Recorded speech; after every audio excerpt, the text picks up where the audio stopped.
प्यारे बच्चों नमस्कार। कैसे हो आप सभी। उम्मीद करता हूं कि आप लोग बहुत ही अच्छे होंगे, स्वस्थ होंगे और आप सभी की पढ़ाई भी बहुत ही अच्छी चल रही होगी।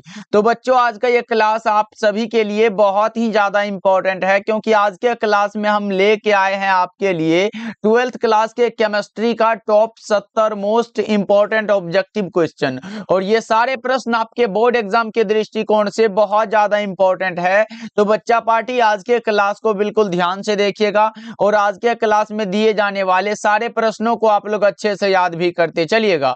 ओके, चलिए फिर क्लास को स्टार्ट करते हैं। और पहला नंबर सवाल आपके सामने है, तो सभी बच्चे आंसर को चैट सेक्शन में लगाते भी चलिएगा, क्योंकि ये सारा प्रश्न आपका आंसर लगाने से याद हो जाएगा। देखिए पहला नंबर सवाल है, ज्वर को कम करने के लिए उपयोगी दवा को क्या कहते हैं। बहुत ज्यादा इंपॉर्टेंट है, कई बार आपके एग्जाम में पूछा गया है। तो ज्वर को कम करने के लिए ज्वरनाशी कहते हैं। करेक्ट आंसर हमारा कौन सा होगा, ऑप्शन नंबर ए हो जाएगा। इसी को कभी कभी अंग्रेजी में लिख देता है, जिसे कहते हैं एंटीपायरेटिक। बच्चों याद रखोगे, देखो यहाँ पे दिया गया एंटीपायरेटिक। करेक्ट आंसर आपका कौन सा होगा, ऑप्शन ए बिल्कुल ही सही आंसर हो जाएगा। ओके बच्चों, चलो दूसरा नंबर सवाल देखिए। मात्र 70 ऑब्जेक्टिव है बच्चों, सारे प्रश्नों को जरूर याद करिएगा, क्योंकि इस प्रकार के प्रश्नों के आपके बोर्ड एग्जाम में आने के चांसेस बहुत ज्यादा होते। देखिए दूसरा नंबर सवाल है, पैरासीटामोल क्या होता है। पैरासीटामोल का जो कार्य होता है बच्चों, वो क्या होता है, वो होता है पीराहारी। जिसे हम लोग क्या कहते हैं, जो दर्द को कम करता है उसे हम लोग क्या कहते हैं, पीराहारी कहते हैं। सही जवाब ऑप्शन नंबर ए हो जाएगा। इसी को इंग्लिश में कह सकता है एनाल्जेसिक। बच्चों याद रखोगे आप लोग। चलो आगे बढ़ते हैं। तीसरा नंबर सवाल देखिए, अच्छे से देखते हैं। चलो देखो, कपड़ा धोने का जो सोडा होता है उसे क्या कहते हैं, जल्दी से बताओ बच्चों। कपड़ा धोने का जो सोडा होता है वो हमारा होता है सोडियम कार्बोनेट और डेकाहाइड्रेट। कौन सा ऑप्शन में दिया गया, देख लो बच्चा पार्टी, ये हमारा Na2CO3। करेक्ट आंसर हमारा ऑप्शन नंबर ए बिल्कुल सही हो जाएगा। ओके चलो आगे बढ़ते हैं। अगला नंबर सवाल देखो, Na2CO3 इंटू 10H2O होता है, यही तो हो जाता है बच्चों। चलो चौथा नंबर सवाल देखो, हाइड्राजिन एक दवा है जिसका उपयोग निम्नलिखित में किसके इलाज में होता है। हाइड्राजिन का जो उपयोग होता है बच्चों, वो होता है ट्यूबरकुलोसिस के रूप में। करेक्ट आंसर डी होगा, याद रखोगे, जिसे हिंदी में क्षय रोग कहते हैं बच्चों, याद रखना है आप लोगों को। चलो आगे बढ़ते हैं। पांचवा नंबर सवाल देखिए, निम्नलिखित में कौन प्रतिऑक्सीकारक है। अब आप बता दो बच्चा पार्टी, निम्नलिखित में कौन सा है जो एंटीऑक्सीडेंट होता है, आपको बताना है। तो लेसिथिन भी होता है, सिट्रिक अम्ल भी होता है, विटामिन ई भी होता है। तो करेक्ट आंसर कौन सा होगा, ऑप्शन डी बिल्कुल सही आंसर हो जाएगा बच्चों। चलो आगे बढ़ते हैं। 6 नंबर सवाल देखिए, पूछा जा रहा है, अमोनिया आर्द्र लाल लिटमस पत्र को किस रंग में बदल देता है। अमोनिया आर्द्र लाल लिटमस पत्र को नीले रंग में बदलता है बच्चों। 6 का करेक्ट आंसर आपका ऑप्शन नंबर ए हो जाएगा। ओके चलो आगे बढ़ते हैं। अगला नंबर सवाल देखो, 7 नंबर सवाल है, कार्बोहाइड्रेट जिसे और जलांशित नहीं किया जा सकता है वो कौन सा होता है, उसे हम लोग कहते हैं मोनोसेकेराइड। क्या कहते हैं बच्चों, मोनोसेकेराइड कहते हैं, याद रखोगे, बहुत ज्यादा इंपॉर्टेंट है। चलो आगे बढ़ते हैं। अगला नंबर सवाल 8 नंबर सवाल है, निम्नलिखित में किस जैव अणु का जो होता है मैग्नीशियम एक प्रमुख संघटक होता है।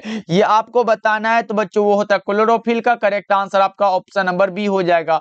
याद रखना बच्चों, ये प्रश्न कई बार आपके एग्जाम में आया हुआ है, यानी कि मानो तो ये सारे के सारे प्रश्न सिलेक्ट किया गया है क्वेश्चन बैंक से। चलो जी 9 नंबर सवाल है, दूध से मिलने वाली प्रोटीन का कौन सा उदाहरण होता है। दूध से मिलने वाली प्रोटीन का नाम कौन सा होता है बच्चों, कैसीन कह सकते हो क्या। राइट आंसर आपका ऑप्शन नंबर ए बिल्कुल सही हो जाएगा। चलो 10 नंबर सवाल देखिए, पूछा जा रहा है, विटामिन सी का मुख्य स्रोत क्या होता है। विटामिन सी का मुख्य स्रोत जल्दी से बताओ बच्चों, क्या होगा, नींबू तथा संतरा, कौन सा, यहाँ केला तथा अनानास होगा, सेब तथा पपीता होगा, क्या होगा इसका करेक्ट आंसर, जल्दी से बता दो 10 नंबर सवाल का जवाब। और आपका आंसर आ रहा है नींबू तथा संतरा। करेक्ट आंसर आपका ऑप्शन नंबर ए हो जाएगा। चलो आगे बढ़ते हैं। अगला नंबर सवाल देखो, 11 नंबर सवाल है, प्रोटीन की हेलिकल संरचना निम्नलिखित में किसके द्वारा स्थायी होती है। किसके द्वारा बच्चों, यह होती है हाइड्रोजन बॉन्ड के द्वारा। करेक्ट आंसर आपका ऑप्शन नंबर डी हो जाएगा। क्या होगा बच्चा पार्टी, ऑप्शन डी बिल्कुल ही सही आंसर हो जाएगा। चलो आगे बढ़ते हैं 12 नंबर सवाल। देखिए ब्यूना एस में एस का क्या अर्थ होता है? एस का अर्थ होता है बच्चों ना ही सोडियम होता है ना ही सल्फर होता है, तो होता है कौन सा? स्टाइरिन होता है। करेक्ट आंसर सी हो जाएगा। चलो आगे बढ़ते हैं 13 नंबर सवाल। देखो बेकेलाइट क्या होता है बच्चों? बेकेलाइट जो होता है वो तापदृढ़ बहुलक होता है। क्या होता है? तापदृढ़ बहुलक। आपका correct answer option number D हो जाएगा। याद रखिएगा ये एक प्रकार का प्लास्टिक है जो क्या कहते हैं ठोस अवस्था में आने के बाद ये पुनः नहीं पिघलता है। चलो आगे बढ़ते हैं। अगला नंबर सवाल देखो 14 नंबर सवाल है। पॉलीथीन एक बहुलक है किसका? पॉलीथीन इथीन का बहुलक होता है। किसका बच्चा पार्टी? इथीन का। राइट आंसर आपका ऑप्शन नंबर बी हो जाएगा। याद रखोगे बहुत ज्यादा इंपॉर्टेंट है। इथीन के बहुलीकरण से हमारा क्या बनता है? पॉलीथीन बनता है। चलो आगे बढ़ते हैं। अगला नंबर सवाल 15 नंबर सवाल है। नायलॉन के निर्माण में कच्चा पदार्थ कौन सा होता है? ऐसा प्रयुक्त जो होता है उसमें उसे कच्चा पदार्थ जो होता है वो एडिपिक अम्ल होता है। क्या होता है बच्चों? एडिपिक अम्ल। 15 का करेक्ट आंसर आपका ए हो जाएगा। चलो 16 नंबर सवाल देखो CONH2 को क्या कहा जाता है? CONH2 को कहा जाता है एमिडो ग्रुप कहा जाता है बच्चों। क्या कहा जाता है? एमिडो ग्रुप। 16 का करेक्ट आंसर आपका ऑप्शन ए हो जाएगा। 17 नंबर सवाल देखो बेंजीन का सरल सूत्र क्या होता है? बहुत ज्यादा इंपॉर्टेंट है। बेंजीन का सरल सूत्र क्या होता है? सिंपल फॉर्मूला जो होता है बच्चों वो C6H6 होता है। कभी कभी ऐसे भी बना देता है बच्चों।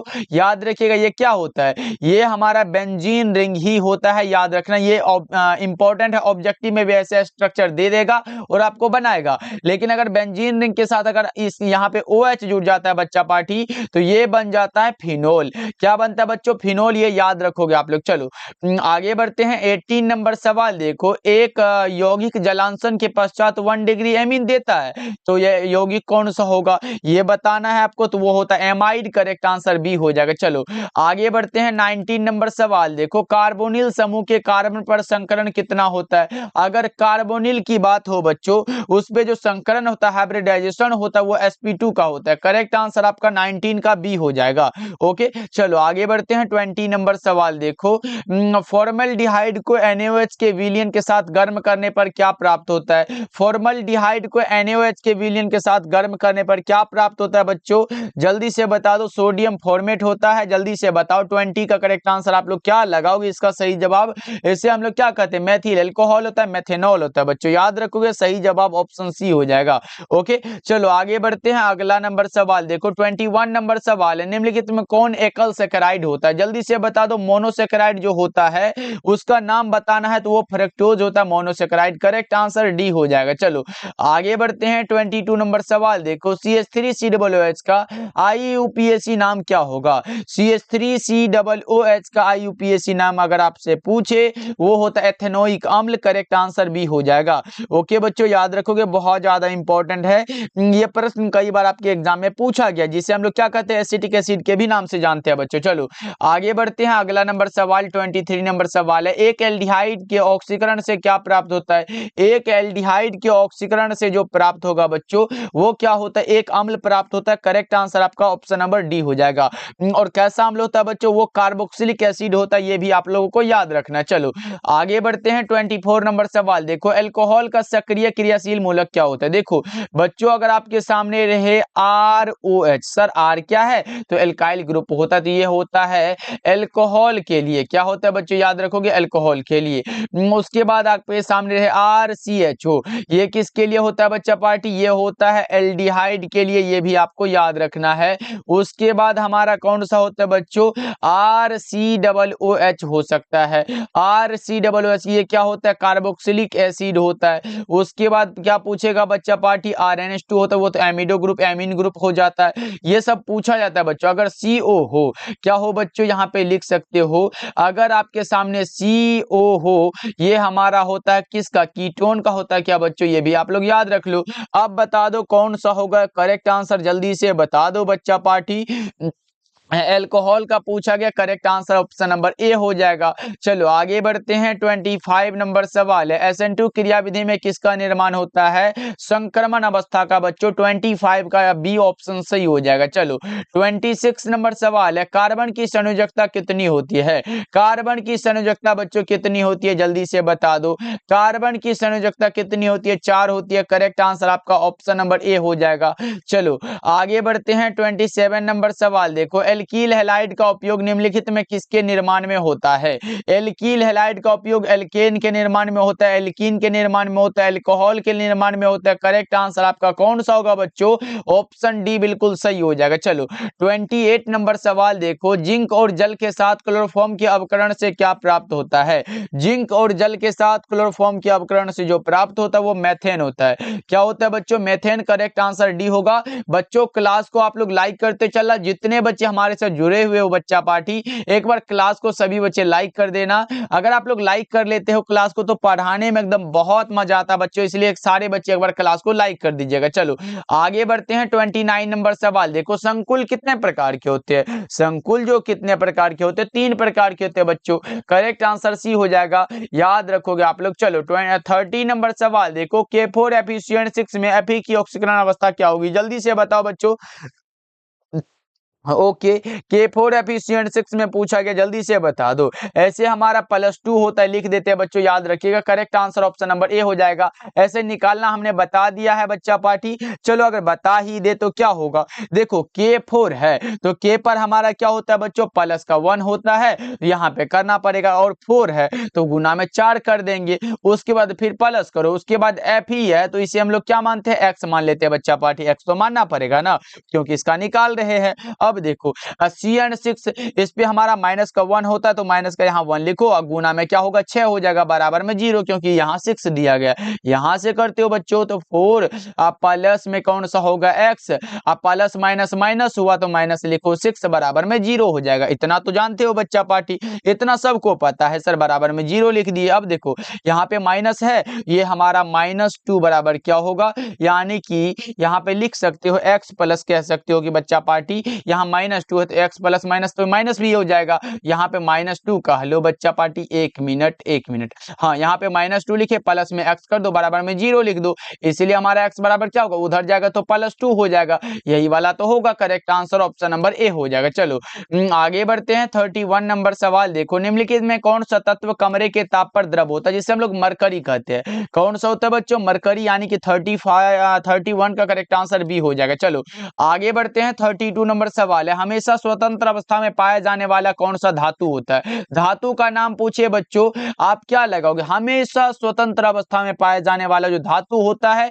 वो सोना होता है। क्या होता है बच्चों? सोना। करेक्ट आंसर ए हो जाएगा। चलो 33 नंबर सवाल है, निम्नलिखित में किस तत्व में 4F ऊर्जा क्रमिक रूप से बढ़ता है? तो वो होता है लेंथेनाइड। अगर बच्चों पूछे 4F के जगह, अगर 4F के जगह 5F पूछे तो वो हमारा एक्टिनाइड होता है, ये भी याद रखोगे, और 4F वाला लेंथेनाइड होता है। चलो आगे बढ़ते हैं। अगला नंबर सवाल देखो, 34 नंबर सवाल है, प्रथम संक्रमण श्रेणी में उच्चतम ऑक्सीकरण अवस्था प्रदर्शित करने वाला कौन सा तत्व होता है? ये तत्व पूछा गया आप लोगों से, और आप लगोगे सर मैग्नीज होता है। चलो आगे बढ़ते हैं। 35 नंबर सवाल है, कॉपर किसका सदस्य होता है? कॉपर जो होता है बच्चों वो प्रथम ये संक्रमण श्रेणी का सदस्य होता है। आपका correct answer option number A हो जाएगा। चलो 36 नंबर सवाल देखो बच्चों, निम्नलिखित में कौन रंगीन होता है? रंगीन NO2 होता है बच्चों, रंगीन पूछा गया ना, NO2 हो जाएगा। करेक्ट आंसर आपका ऑप्शन नंबर बी हो जाएगा। और बच्चों डेली क्लास का टाइम हमारा है शाम के 6 बजे और शाम के 8 बजे, तो ज्वाइन भी करिएगा। और जितने भी बच्चे हमारे द्वारा तैयार फिजिक्स, केमिस्ट्री और बायोलॉजी का इंपॉर्टेंट क्वेश्चन वाला नोट्स नहीं लिए हो तो भाई मेरे, अगर आप कुछ भी ना पढ़े हो तो और चाहते हो कि सर कम से कम हमारा फिजिक्स, केमिस्ट्री और बायोलॉजी में कम से कम 80+1 विषय में नंबर आ जाए, तो बच्चों हमने जो तैयार किया है आपके लिए फिजिक्स, केमिस्ट्री और बायोलॉजी का इंपॉर्टेंट क्वेश्चन वाला नोट्स, यानी कि उस पीडीएफ में आपको उतना ही क्वेश्चन देखने को मिलेगा जितना कि आपके बोर्ड एग्जाम के लिए इंपॉर्टेंट होता है। और अभी से पढ़ के हम गारंटी लेते हैं, अगर उस पीडीएफ को आप 30 दिन एकदम अच्छे से पढ़ लेते हो, यानी कि आपको एक सब्जेक्ट में 50 से 60 क्वेश्चन दिया जाएगा, तो फिजिक्स, केमिस्ट्री और बायोलॉजी ये तीन में 50 से 60 जोड़ सकते हो, मानो 180 क्वेश्चन हुआ। ये आप 30 दिन में भाई देख लो ना कि इससे भागा दे देना, यानी कि 6 क्वेश्चन भी एक दिन में याद करते हो तो आपका सिलेबस एकदम अच्छे से कंप्लीट कर सकते हो फिजिक्स, केमिस्ट्री और बायोलॉजी का। इसलिए बच्चों इसका चार्ज मात्र 199 में दिया जा रहा है, साथ में हिंदी का भी फ्री है, चाहे आप हिंदी मीडियम के हो या फिर इंग्लिश मीडियम के हो। याद कर रखिएगा, सारे बच्चे जरूर लीजिएगा। देखिए कॉल करिएगा 70 82 16 85 नंबर पे, और जल्दी जल्दी से ले लेना बच्चा पार्टी। जिसको भी लगता है डर, तो भाई अभी भी हमारे पास समय है, कुछ अच्छा कर सकते हैं। ओके बच्चों, इंग्लिश और हिंदी दोनों मीडियम के लिए है। इंग्लिश मीडियम में फिजिक्स और केमिस्ट्री मिलता है और हिंदी मीडियम में फिजिक्स, केमिस्ट्री और बायोलॉजी मिलता है बच्चों। चलो आगे बढ़ते हैं। अगला नंबर सवाल देखो, 37 नंबर सवाल है, किस ग्रुप के तत्वों को संक्रमण तत्व कहा जाता है? देखो बच्चों, अगर अंतः संक्रमण तत्व हो तो वो हमारा एफ ब्लॉक होता है, लेकिन हमारा संक्रमण तत्व डी ब्लॉक के अंतर्गत है। करेक्ट आंसर सी हो जाएगा। चलो आगे बढ़ते हैं। 38 नंबर सवाल देखो, निम्न में कौन क्षारीय भूमिज तत्व है? क्षारीय भूमिज तत्व का नाम बताओ। सोडियम हो जाएगा। Right answer option number B हो जाएगा। चलो 39 नंबर सवाल है, निम्नलिखित में कौन एक प्रथम संक्रमण श्रेणी का तत्व नहीं है? जल्दी से बताओ बच्चों क्या होगा। 39 का करेक्ट आंसर वो होता है magnesium. Correct answer option C होगा बच्चों। अगर मैग्नीशियम की जगह मैग्नीज होता तो हो जाता। चलो आगे बढ़ते हैं। 40 नंबर सवाल है, किसका +2 ऑक्सीकरण अवस्था सबसे स्थिर होता है? किसका होता है बच्चों, ये बता दो। 40 नंबर सवाल का जवाब वो होता है लेड का। करेक्ट आंसर ऑप्शन डी बिल्कुल सही हो जाएगा। चलो 41 नंबर सवाल है कि एस8 में सल्फर की ऑक्सीकरण अवस्था क्या होती है? एस8 में सल्फर की ऑक्सीकरण अवस्था हमें लगता है कि 0 हो जाएगा बच्चों, क्योंकि निकालने से भी हमारा क्या होगा, एस को एक्स मानते हैं, उसके बाद एक्स को प्लस में 8 होगा बराबर में 0, इसलिए एक्स बराबर क्या होगा 8, 0 हो जाएगा। Correct answer option number D होगा 41 का बच्चों। 41 का डी लगा रहे हो, बहुत अच्छे बच्चों। चलो आगे बढ़ते हैं। 42 नंबर सवाल है, वर्ग 16 के तत्व क्या कहलाते हैं? कैल्कोजन कहलाते हैं। 17 के हैलोजन कहलाते हैं। डी ब्लॉक में हमारा संक्रमण तत्व होते हैं और 18 वाले उत्कृष्ट गैस होते हैं बच्चों। चलो आगे बढ़ते हैं कि निम्नलिखित में कौन पी ब्लॉक का तत्व नहीं है? पी ब्लॉक का जो तत्व नहीं होता है उसका नाम होता है कौन सा? मैग्नीशियम होगा क्या बच्चा? पार्टी 43 का लगा दो। मैग्नीशियम होता है, क्योंकि ये तो भाई एस ब्लॉक का है। कौन सा ब्लॉक का है? तो एस ब्लॉक का है, तो आपका ये आंसर गलत हो जाएगा। चलो आगे बढ़ते हैं। अगला नंबर सवाल देखो, 44 नंबर सवाल है, कार्बनिक यौगिक में तत्व का उपस्थित होना बहुत आवश्यक होता है, वो होता है कार्बन। कार्बनिक यौगिक में अगर कार्बन ही ना रहा तो भाई पढ़ने में कैसा मजा। चलो आगे बढ़ते हैं। अगला नंबर सवाल 45 नंबर सवाल है, समुद्री जल में पाए जाने वाला कौन सा तत्व होता है? समुद्री जल में पाए जाने वाला तत्व का नाम सोडियम होता है। क्या होता है बच्चों? 45 का क्या लगा है? सोडियम। करेक्ट आंसर आपका ऑप्शन नंबर बी हो जाएगा। चलो आगे बढ़ते हैं। 46 नंबर सवाल है कि पी ऑर्बिटल का आकार कैसा होता है? पी ऑर्बिटल का आकार बच्चों कैसा होगा बताओ? ये डम्बवेल होता है, याद रखोगे। डी वाला का डबल डम्बवेल, एस का गोलिया होता है, जरूर याद रखोगे बच्चों, बहुत ज्यादा इंपॉर्टेंट है। चलो आगे बढ़ते हैं। 47 नंबर सवाल, हीरे में कार्बन का संकरण कितना होता है? हीरे में कार्बन का संकरण है sp3। क्या होता है? हीरे में कार्बन का संकरण sp3 होता है बच्चों। 47 का ए ऑप्शन सही हो जाएगा। चलो आगे बढ़ते हैं। 48 नंबर सवाल देखो, हीलियम का मुख्य स्रोत क्या होता है? पृथ्वी, सूर्य। सूर्य हो जाएगा। हीलियम का मुख्य स्रोत सूर्य लगा सकते हो। चलो आगे बढ़ते हैं। 49 नंबर सवाल है, निम्नलिखित में कौन सबसे कम क्वथनांक वाली गैस है? सबसे कम क्वथनांक वाली गैस का नाम है हीलियम। सबसे कम क्वथनांक वाली गैस का नाम है बच्चों हीलियम। चलो आगे बढ़ते हैं। 50 नंबर सवाल है, अब बल्बों में भरने हेतु उत्कृष्ट गैस कौन सा होता है? बल्बों में भरने हेतु उत्कृष्ट गैस का नाम तो आपको पता होगा बच्चों, कौन सा होगा? वो आर्गन होता है। करेक्ट आंसर सी हो जाएगा। चलो आगे बढ़ते हैं। 51 नंबर सवाल है, ऑक्सीजन यानी कि, देखो बच्चों, ऑक्सीजन यानी कि O2 और ओजोन यानी कि O3, अब ये दोनों जो होता है बच्चों, ये क्या होता है? अपर रूप होता है। करेक्ट आंसर क्या होगा? 51 का ऑप्शन सी हो जाएगा बच्चों। लेकिन याद रखोगे ये O2 जो होता है बच्चों, ये अणुचुंबकीय होता है। कैसा होता है? जरूर याद रखोगे, ये ऑब्जेक्टिव में आ सकता है।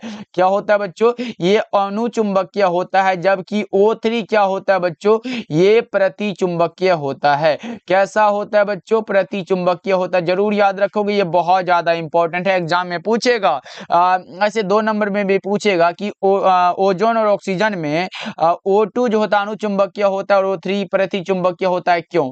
तो ये तो आपको लगाना पड़ेगा ना बच्चों। चलो, क्योंकि ऑक्सीजन के पास क्या होता है? अयुग्मित इलेक्ट्रॉन होते हैं, जिसके पास वो उसके पास नहीं होते हैं। चलो आगे बढ़ते हैं। PCl5 क्या होता है बच्चों? PCl5 क्या होता है? एक प्रकार का ऑक्सीकारक है, अवकारक है, ए और बी दोनों है, या फिर इनमें से कोई नहीं?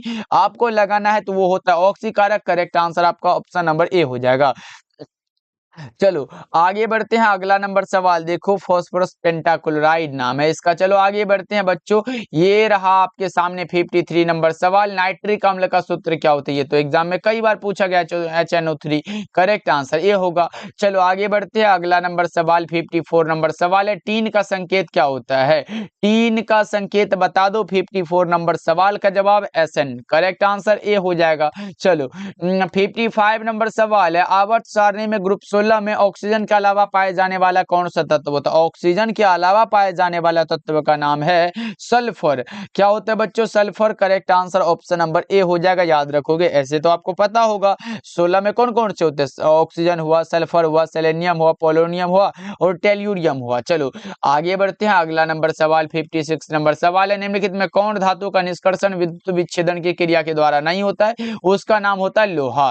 क्या होता है बच्चों? लोहा। Correct answer option number D हो जाएगा। चलो आगे बढ़ते हैं, 57 नंबर सवाल है, सल्फाइड अयस्कों का सांद्रण किया जाता है किसके द्वारा? फेन उत्प्लवन विधि के द्वारा बच्चों, यानी कि फ्लोटेशन मेथड के द्वारा। करेक्ट आंसर ए हो जाएगा। चलो 58 नंबर सवाल है, स्पेल्टर क्या होता है? स्पेल्टर अशुद्ध जिंक है।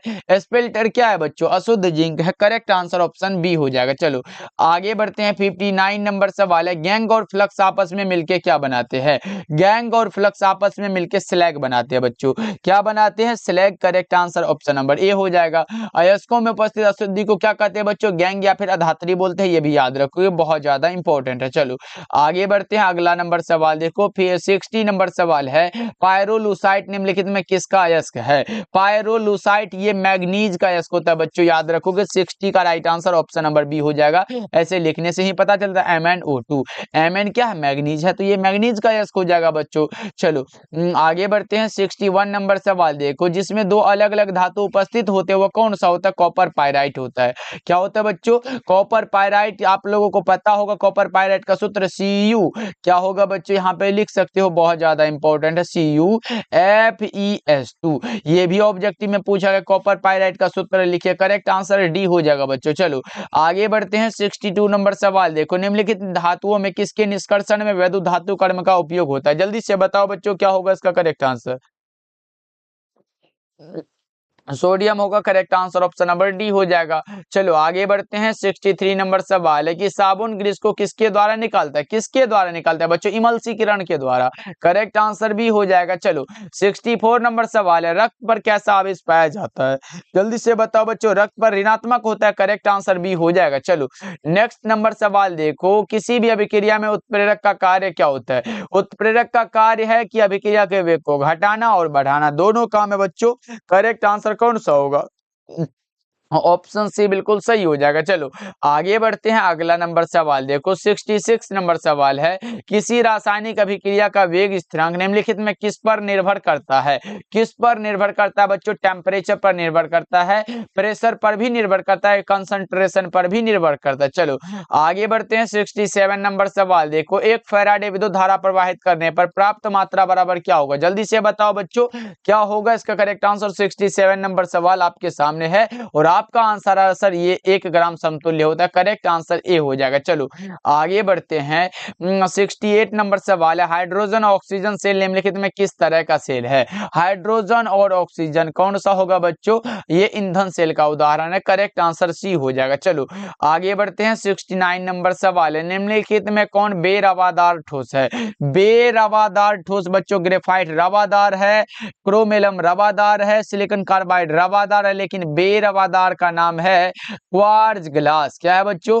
Quartz glass. Correct answer option B हो जाएगा। चलो आगे बढ़ते हैं, अगला नंबर सवाल 70 नंबर सवाल है और आज के क्लास का ये लास्ट सवाल है, निम्नलिखित में किस दोष के कारण क्रिस्टल के घनत्व में कमी आती है बच्चों? देखो क्रिस्टल के घनत्व में अगर कमी आ रही है तो उसमें हमारा क्या होता है? उसमें जालक जो होता है वो एक गायब हो जाता है, एकदम पूरे निकल जाता है, उसे हम लोग शॉर्ट की डिफेक्ट कहते हैं। अगर क्रिस्टल जालक का जो होता है उसमें अगर कहीं से निकल के फंस जाए उसी में, तो वो हमारा क्या होता है, वो फ्रेंकल डिफेक्ट होता है। तो हमारा पूछा क्रिस्टल के घनत्व में कमी आती है और ये हमारा शॉर्टकी दोष होगा। लेकिन बच्चों अगर पूछे किसमें क्रिस्टल का घनत्व अपरिवर्तित होती है, तो वो होता है फ्रेंकल डिफेक्ट। ये भी आपको याद रखना है, इंपॉर्टेंट है बच्चों। ओके जी, क्लास कैसा लगा कमेंट करिएगा, और जितने बच्चे पीडीएफ लेना चाहते हो 199 वाला कॉल करिएगा 70 82 1685 नंबर पे, और जल्दी जल्दी से ले लेना बच्चा पार्टी, क्योंकि बहुत कम समय बचा है। 30 दिन पढ़ के आप अच्छे नंबर लाना चाहते हो तो अभी से भी आप पढ़ सकते हो बच्चों। मिलते हैं फिर अगले क्लास में, आप लोग अपना ध्यान रखिएगा। एक बार क्लास को लाइक कर लीजिएगा सारे बच्चे।